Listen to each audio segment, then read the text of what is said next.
tayo manalangin. Atin munang buksan ang banal na aklat. Sa Colossians chapter 1 verse 17 hanggang 18.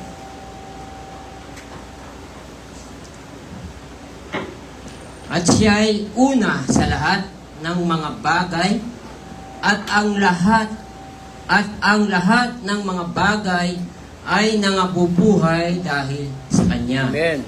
At siya ang ulo ng katawan sa makatwid bagay ng iglesia, na siya ang pasimula, ang panganay sa mga patay, upang sa lahat ng mga bagay ay magkaroon siya ng kadakilaan. Amen. Tayo ay manalangin. O Amang Banal, Yes, Lord. sa muli, ang iyong mga anak ay narito sa gawain ito upang ikaw ay aming paglingkuran, Yes, thank you, Lord. sambahin at pasalamatan, Right. purihin at itaas ang iyong pangalan. Amen. Alahanin mo ang gawain ito na sa iyo lamang ipinauubaya, Yes, at ikaw ang siyang niling namin na ikaw ang siyang kumilos, Amen. manguna at magpahayag ng mga bagay Yes, thank you. na pagkain ng aming mga kaluluwa. Amen. Salamat Lord, purihin ka.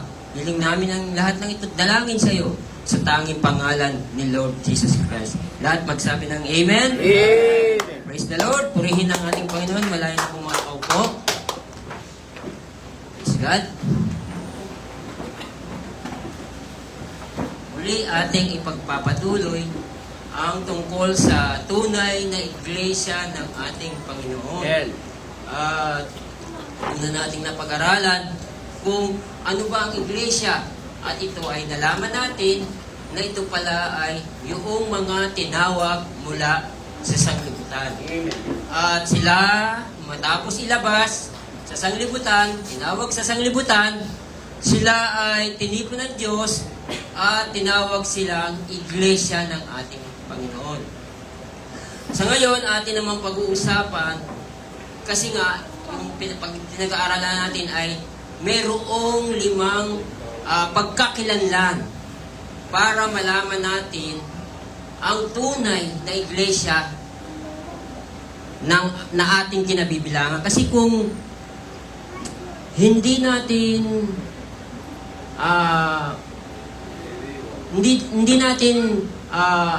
natin kikilalanin ang identification o ang pagkakilala tungkol sa iglesia ng ating Panginoon, ay hindi tayo makatitiyak kung ang ating kinabibilangan ba ay tunay ba na iglesia ng ating Panginoon. Kasi lahat ng mga reliyon nagsasabi na ang kanilang kinaaniban ay tunay na iglesia ng ating Panginoon.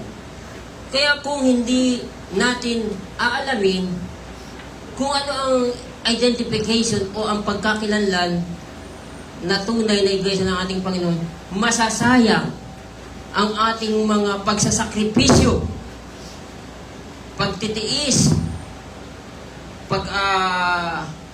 pagiging sincero. Kasi mayroong nakalagay, may sinabi ang ating propeta na mayroong sincero sa paglilingkod, pero sincerely wrong. Amen. Kasi hindi nila alam na sincero pala sila, nagsasakripisyo pala sila, pero ang kanilang kinaanibang grupo ay hindi pala iyon ang tunay na iglesia ng ating Panginoon. Di ba sayang?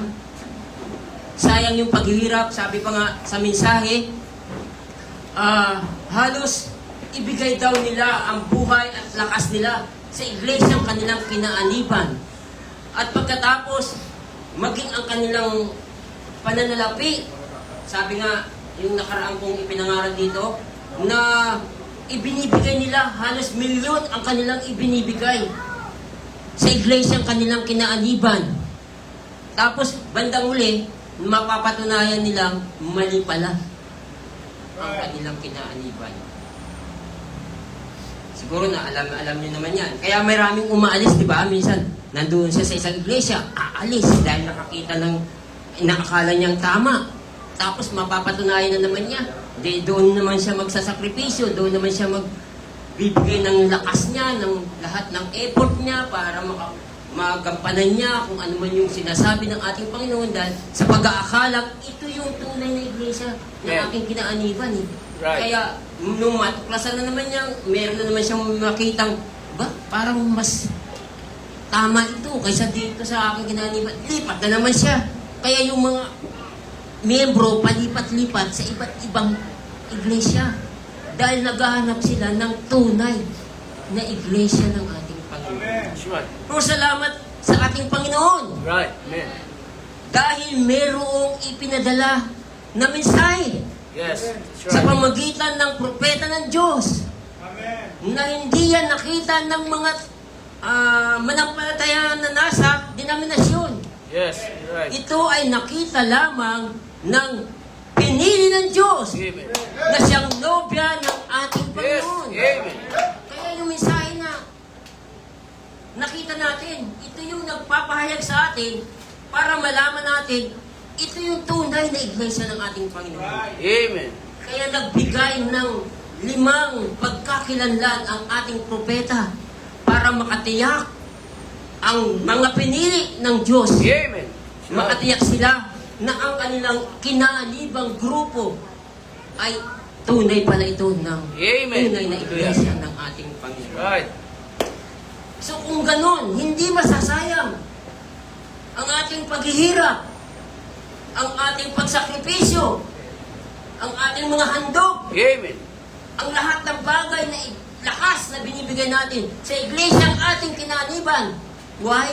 Sapagkat nakita ng nobya, ng pinili, na sa pamagitan ng 5 identification, nakita nila sa pamagitan ng mensahe na ito pala ang tunay na iglesia. Amen. Hallelujah. Right. Hindi yung nakita ng iba. Glory. Palipat-lipat sila, naghahanap sila kung saan-saan. Yung Right. iba, yung hinahanap nila, yung saan sila komportable. Yung iba, ang hinahanap nila kung saan marami. Yung iba, ang hinahanap nila kung saan maganda ang kanilang tipunan.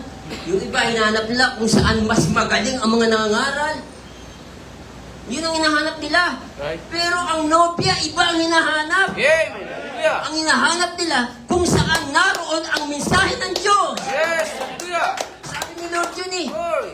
na kung saan naroon ang bangkay, walang iba kundi ang mensahe.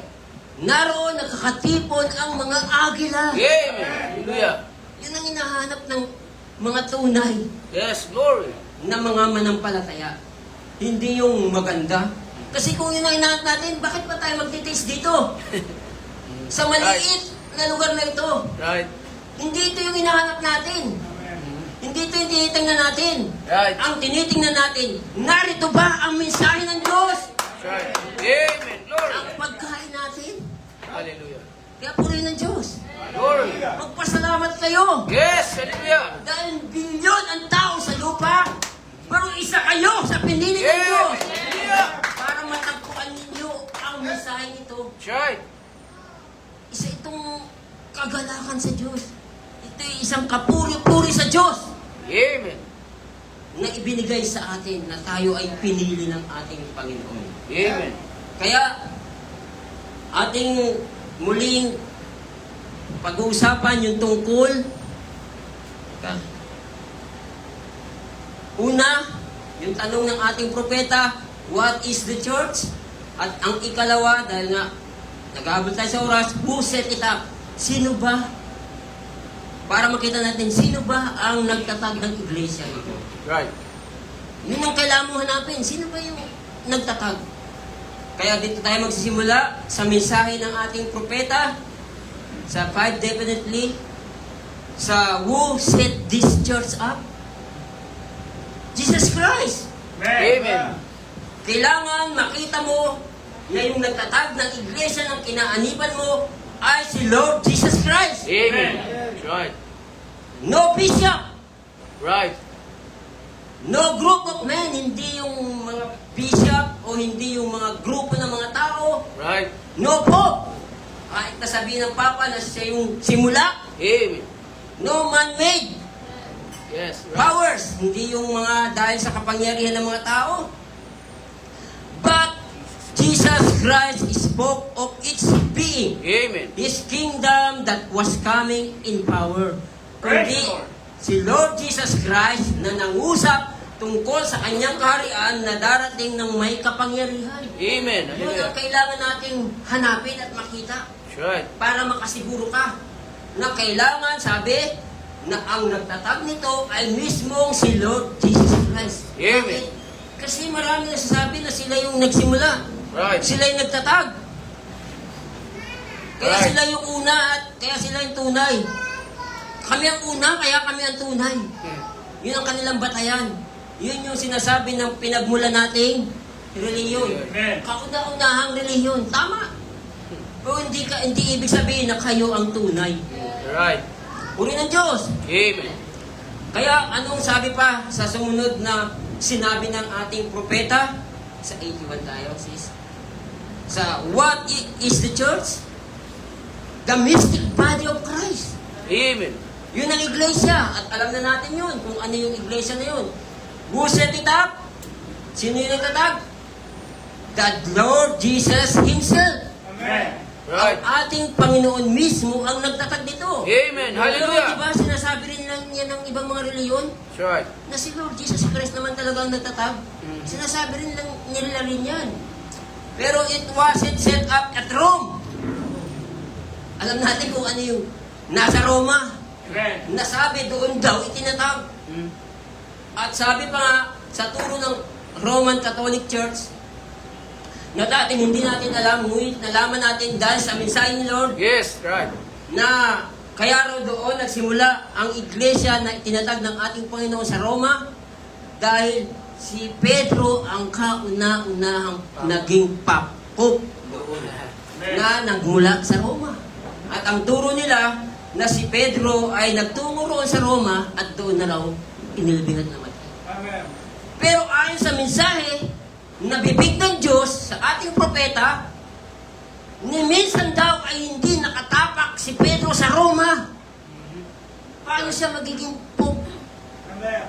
Maaring si Pablo nakatapak, pero si Pedro ay kailanman. Sabi nga ni, may nakausap ang ating propeta, sige, kung yun ang inyong turo na si Pedro ang kauna-unahang pope at doon siya inilibing at namatay, ipakita mo sa akin ang katunayan at katibayan na si Pedro ay umapak man lang doon sa lugar ng Roma. Wala silang maipakita sapagkat hindi nga nagtungo roon si Pedro Right. Right. hanggang siya'y mamatay. Amen. Kaya hindi siya pwedeng maging unang pope. At yun nga, pinalitan si Pedro ng another pope dahil ang pope kasi ay ay para sa kanila ito'y kahalili ng ating Panginoon. That's right. Amen. Kaya kung doon pa lang mali na sila, di ba? Right. Hindi yun ang identification Amen. na doon sa lugar na yun. No, neither was it set up in England. Sino yung nasa England? By John Wesley. Neither was it set up by Calvin or in America, the Baptist by John Smith. Neither was it set up in California by the Pentecostal. Amen. It was set up by Jesus Christ, Yes. Amen. Hallelujah. the King of the Messianic Kingdom. Amen. Glory. So si Lord Jesus Christ lang talaga ang nagtatag nito. That's who it was set up by. Amen. He is the King. That's right. Siya ang hari, di ba? He wants to be king. Amen. Hallelujah. Nais niyang maging isang hari. Kagaya ng nangyari sa Israelita. Sila, ang hari nila ay ang ating Panginoon. Amen. Pero, nang makita nila yung ibang mga bansa, may mga haring nakikita nila, buhay, naghahatol, nakakausap. Ba, parang nainggit ang Israelita. Sabi nila kay Samuel, Samuel, bigyan mo nga kami ng hari. Nahahatol sa amin at makakausap namin. Eh may hari na sila, kundi ang ating Panginoong Diyos na dapat nilang sundin. Pero tinanggihan nila ang kanilang hari. Mas gusto nila na maghari ang tao sa kanila. Amen. Kaya, ano sabi ng Diyos? Sige, Samuel, ibigay mo ang gusto nila na mangyari. Kaya binigay nila. Anong nangyari? Nagkandaletse-letse ang Israelita. Dati, no, ang Diyos ang nakahari sa kanila, sino mang daanan nilang bansang kanilang lulusubin, ay kanilang nagagapi. Amen. Pero nung pinalitan nila ang Diyos bilang hari, at pinalitan nila ang tao ang maging hari, doon na nila naranasan ang pagkapit sa kanila. Natalo na sila, nahirapan na sila, at kung ano-anong nangyayari sa kanila. The same sa ating panahon. Amen. Gusto ng Diyos na maging hari siya sa kanyang iglesia. Pero mukhang tinatanggihan nila ang ating Panginoon. Kaya mayroon tayong mensahe. Ang mensahe ng ating propeta, the rejected king. Amen. Anong ibig sabihin nito? Tinatanggihan nila ang kanilang hari. Paano nila natatanggihan ng ating Panginoong Diyos? Sa pamagitan ng kanyang salita. Right. Kapag tinanggihan mo ang salita ng Diyos, tinanggihan mo ang hari. Amen. Sapagkat ang salita ng Diyos, ang nagsalita nun ay ang Diyos na siyang hari ng iglesia ng ating Panginoon. Amen. Kaya sabi, He wants to be king. He wants to be rulers. Gusto niyang pamunuan tayo. He wants to be Lord. Amen. Nais niya tayo maging Panginoon niya. Next, ano sabi? Bakit gusto niya maging Panginoon natin ang ating Panginoon? Sabi dito, sa iyan, people let Him say, I let Him be Savior. Hayaan natin, ito lang yung sinasabi ng mga tao, hayaan natin ang Panginoon ay hayaan natin siyang maging ating tagapagligtas. But they won't let Him be Lord. Amen. Pero ayaw nila maging Panginoon. Gusto nila, tagapagligtas lang si Lord ng nila, pero ayaw nilang maging Panginoon. Amen. Bakit? Kasi Lord means ownership. Amen. Right. Ang ibig sabihin daw ng Panginoon, pagmamayari ka. Kung gusto mo nang maging Panginoon si Lord, kailangan sumunod ka. Amen. Dahil pagmamayari ka na ni Lord. Amen. Kung paanong dati tayo ay pagmamayari ni Satanas, kaya kahit anong gawin ni Satanas at sabihin sa atin, susundin natin siya. Panginoon natin siya. Magsinungaling ka, o magsisinungaling ka. Uminom ka ng alak, iinom ka. Kasi sinasabi yan ng dati mong Panginoon eh. Amen. Pero ngayon, si Lord Jesus Christ na ang Panginoon mo. Hallelujah. At siya na ang nagmamayari sa'yo. Amen. Kung gusto mo maging Panginoon siya. Kasi gusto niya na tayo maging Panginoon niya. Tama ba? Gusto niya na siya ay maging Panginoon natin. Balik ka dyan. Mali yun. Erase. Rulership. Amen. Kailangan siya yung magmando sa atin. Come into my heart, Lord. Save me. Ito siya sabi nila. Come into my heart, Lord. Save me from hell. But don't tell me what to do. So gusto nila, yung ibang mga iglesia, mga reliyon, gusto nila iligtas sila ng ating Panginoon sa impyerno, sa kaparusahan. Pero wag mo namang sabihin sa amin kung ano ang dapat namin gawin. Di ba? Gusto nila yun, na iligtas sila ni Lord. Pero ay naman nilang sumunod sa kagustuhan ng ating Panginoon. Amen. That's the attitude of the people. Amen. Ugali yan. Sinabi na nga ng Panginoon, huwag kang gawin to ha. Gagawin. Huwag kang makiayon sa sanlibutan ha. Nakikiayon. Di ba? Amen. Pero gusto mo maging Panginoon si Lord. O bakit ayaw mong sundin ang kanyang mga sinasabi? That's the reason. Kaya nga, ano sabi sa Lucas chapter 6, verse 46?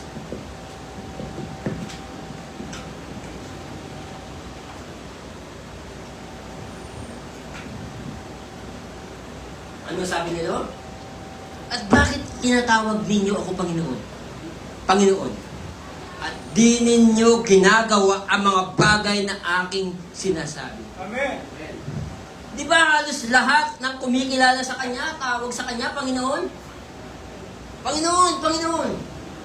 Pero bakit hindi naman nila ginagawa ang sinasabi ni Lord Jesus Christ na nakalagay sa banal na kasulatan? Kaya nga, pero puri ng Diyos, ang pinili ng ating Panginoon ay talagang susunod sa ating Panginoon. Dahil itinuturing nila ang kanilang sariling pag-aari na sila ni Lord Jesus Christ na siyang Panginoon natin. Kaya, kung nais nating maging Panginoon si Lord Jesus Christ, sundin natin kung ano ang kanyang sinasabi. Dahil baka matulad tayo sa pagdating ni Lord Jesus Christ na kanyang sasabihin, they don't know you. Hindi ko kayo nakikilala. Tingnan nyo, manampalataya, nagsasakripisyo, naglilingkod kay Lord. Pagdating ni Lord, akala nila kasama sila sa pagdating ni Lord. Anong sagot nung dumating si Lord? Ano sasabihin sa kanila? Hindi ko kayo nakikilala. Why? Ang kilala lang kasi ni Lord ay yaong kumikilala rin sa kanyang mensahe. Sa kanyang salita. Kaya kung hindi mo kikilalanin ang kanyang salita at pananampalatayanan, hindi ka rin kikilalanin ni Lord. Ano sabi, di ba, sa langit? Ay, ni Lord, kung sino magkaila sa akin, ay aking ipagkakaila din siya sa ulang araw. Kaya kailangan kung anong sabihin ni Lord, dahil pag may-ari tayo, sundin mo yun. Pag sinabing huwag kang magpagupit ng buhok, huwag kang magpagupit. Sundin mo. Panginoon na may sabi niyan. Kung tinuturing mo siyang Panginoon. Hallelujah. Sinabing huwag kang magpahaba ng buhok. Baka sabihin nyo, sa babae lang eh. Sa lalaki yun, buti na ako wala nang ibigay. Di ba? Hindi kailangan din magpahaba ng buhok ang kalalakihan. Pero iba ang sanglibutan ngayon. Hindi mo na makilala kung siya'y lalaki o babae. Sapagkat kapag may babae at may lalaki na pares mahaba buhok, may isa doon na lalaki na may mahaba rin ang buhok. Pag meron namang dalawang babae, ay isang babae at lalaki na pares maiksi ang buhok, hindi mo rin masabi kung sino yung lalaki doon. Pares maiksi buhok eh. Dahil pa nga yung lalaki minsan yung buhok ng babae, di ba? Yung paggupit na lalaki ng babae. So, iyan ay hindi ko sinasabi, kundi si Lord ang nagsasabi niyan. Kaya kung itinuturing ng mga iglesia ng ating Panginoon, na si Lord ay kanilang Panginoon, kailangan nilang sundin kung anong sinasabi ni Lord Jesus Christ. Di ba? Yun lang ang patunay na kayo ay nasa totoong iglesia ng ating Panginoon dahil sumusunod kayo sa nagmamay-ari ng iglesia ng ating Panginoon. Amen. Next, sabi dito, 79, who is the head of this church? Sino ba ang ulo ng iglesia na to? Jesus Christ! Amen. Amen. Kailangan makita nyo na ang iglesia inyong kinaaniban, ang ulo nito ay si Lord Jesus Christ. Ang namumuno nito ay si Lord Jesus Christ. Amen. Ang nasusunod dito ay si Lord Jesus Christ. Yes. Hallelujah. Hindi kung ano sinabi ni Pastor. Hindi kung ano sinabi ng Bishop. Hindi kung ano sinabi ng kung anong mga may katungkulan sa church. Kundi kung anong sinabi ng mensahe ng Diyos. Yes. Amen. Right. Na yun ay galing sa ating Panginoon. Yes. What Thank you, Lord. kingdom is it? The Messianic kingdom. The church. Not an organization. A church.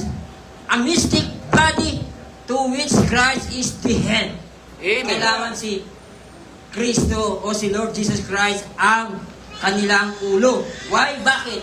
Bakit kailangan na si Lord ang dapat na maging ulo at siyang dapat masunod sa tunay na iglesia ng ating Yes. Panginoon? Right. Kasi sabi dito sa Ephesians ating buksan ang Ephesians. Malapit na tayo matapos. Talagang isa lang talaga matatapos natin. Isang tanong lang eh. Ano sabi?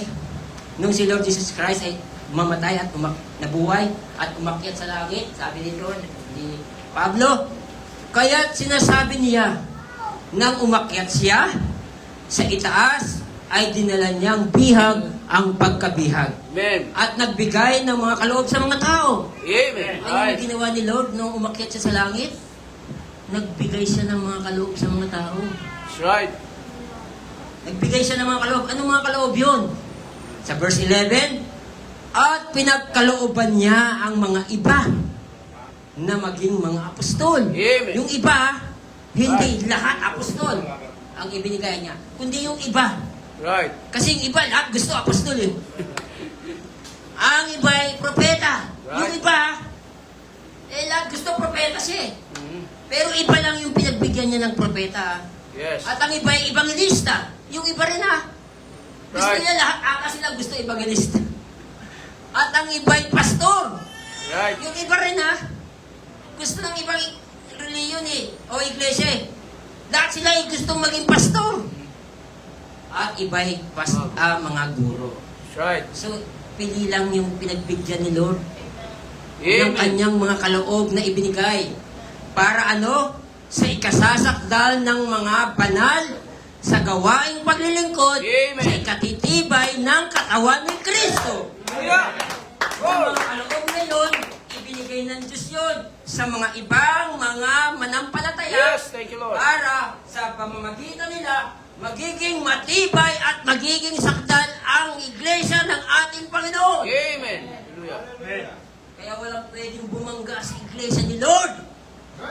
Dahil Yes. matibay sila. Walang pwedeng makagapi.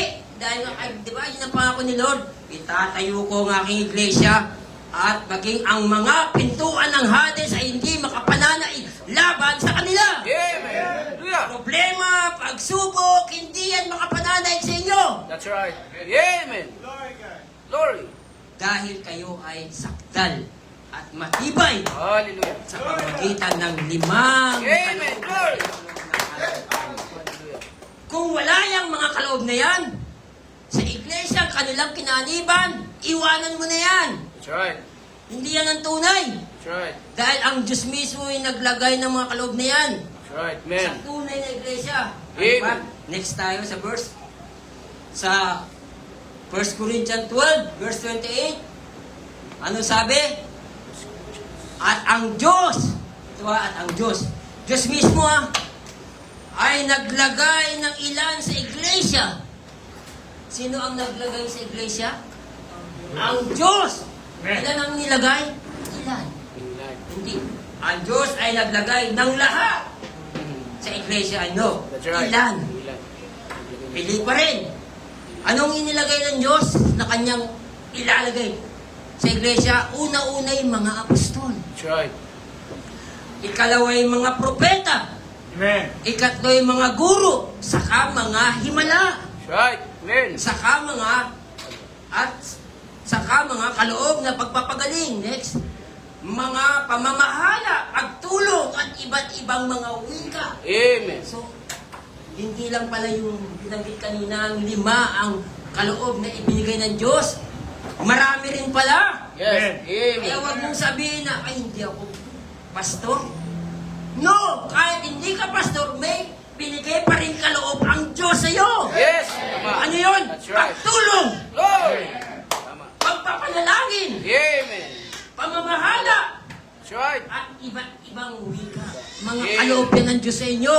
Yes. Huwag niyo Glory. sabihin, ako'y nakikinig lang. No! May ibinigay ang Diyos sa inyo na mga kaloob. Ilabas niyo yan! Yes. Hallelujah. Ilabas niyo ang kaloob ng Diyos sa inyo para Yeah. maging matibay ang iglesia ni Lord Jesus Christ. Hallelujah. Glory. Huwag niyo sabihin, wala akong ginagawa. No! Kahit manalangin ka lang sa iglesia, kaloob rin yan ng ating Panginoon. That's right. Amen. Ipanalangin mo ang iglesia, ang mga Lord. magagawa, yan ay kaloob rin ng Diyos sa iyo. That's right. Para gawin Amen. mo iyan. Hallelujah. Kaya nga, Glory. ano sabi sa mensahe? Puro last na to. Ano sabi ng mensahe? We all in the kingdom of God Amen. by God's God's grace. Yes. Tayo ay nasa kaharian ng Diyos. Sa biyaya ng ating Panginoon. Amen. That's all. There's none great and none little. Amen. So, kung tayo ay nasa kaharian ng Diyos, walang dakila at maliit sa atin. Amen. Hallelujah. Dito sa paningin ng Diyos, walang mayaman, walang mahirap, walang mataas, walang maliit, walang mababa, Amen. walang magaling. Lahat tayo ay pantay-pantay sa harapan ng Diyos. Amen. Hallelujah. Thank you, Lord. Kaya Right. wag kang magmalaki. Tama. Right. Oh, pastor ako. Mhm. Dekon ako. Right. Kailangan ako masunod. No! Sa harapan ng Diyos, there's none great and none little. Yes. Hallelujah. Tayo ay pantay-pantay sa harapan ng Diyos. Kaya, kahit nakikinig ka lang dyan, alam mo, wala kang ginagawa dahil nakikinig ka. No! Di ba, kung balikan natin sa 1 Corinthians chapter 12 verse 28, lahat bagay apostol, lahat bagay guro, lahat bagay mangangaral.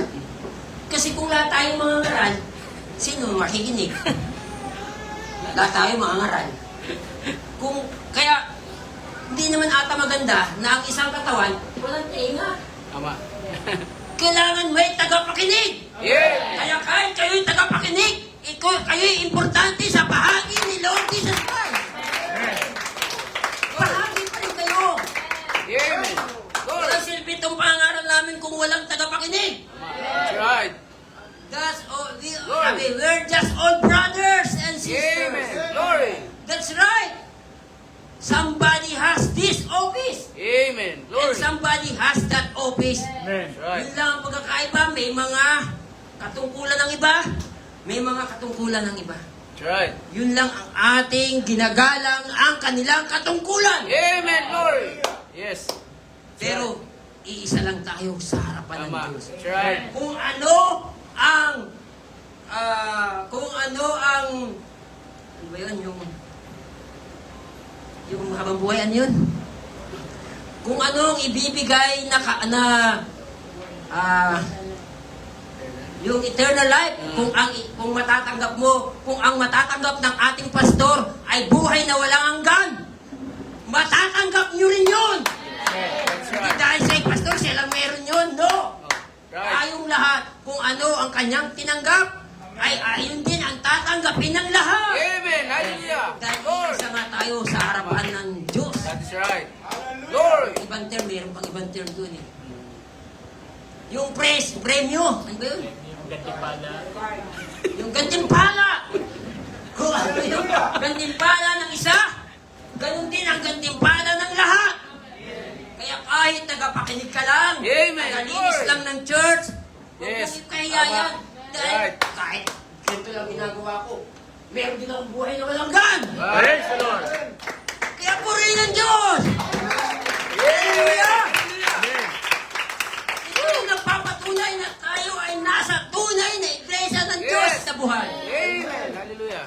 Walang makakatinag sa atin. Sino Glory. ang pwedeng bumangga sa atin? Right. Kahit tayo maliit na kawan kung tawagin. Maliit man. Kasi ba may kasabihan? Yung maliit Maliit na puli. ang nakakapuhin. Ano yun? Puwing din. Walang malaking nakakapuhin. Kundi yung maliit. Right. Kaya maliit man tayo, baka mapuhin sila. Di ba? Right. Amen. Puri ng Diyos! Lord. Napakadakila ni Lord! Dahil napakita sa atin ang tunay, nakatitiyak tayo. That's right. Kahit anong mangyari, basta tayo siguradong naroon sa tunay na iglesia. Amen. Hallelujah. Kaya yung laging sinasabi ni Pastor, magmamahalan kayo! Amen. Magtulungan kayo! Lord. Ano sabi ni Lord? Kung kayo ay nangag-iibigan, tunay na kayo'y ding mga alagad ko. Amen. Hallelujah. Puri ng Diyos, walang siraan. Walang awayan. Yes. Thank you, Walang Lord. tampuhan. Tama. That's right. Walang... Diba? Kasi magkakapatid tayo sa... Right. Magsitayo ang bahay. Hallelujah. Puri Glory. ng Diyos, next na yung ulit. Yung susunod naman, what is the message of this church. Amen. Thank you, Lord. Kailangan makita rin natin yun eh. Kasi maraming mensahe. Pero ano ba ang mensahe ng tunay na iglesia ng ating Panginoon? Right. Puri ng Diyos. Hallelujah. Brother?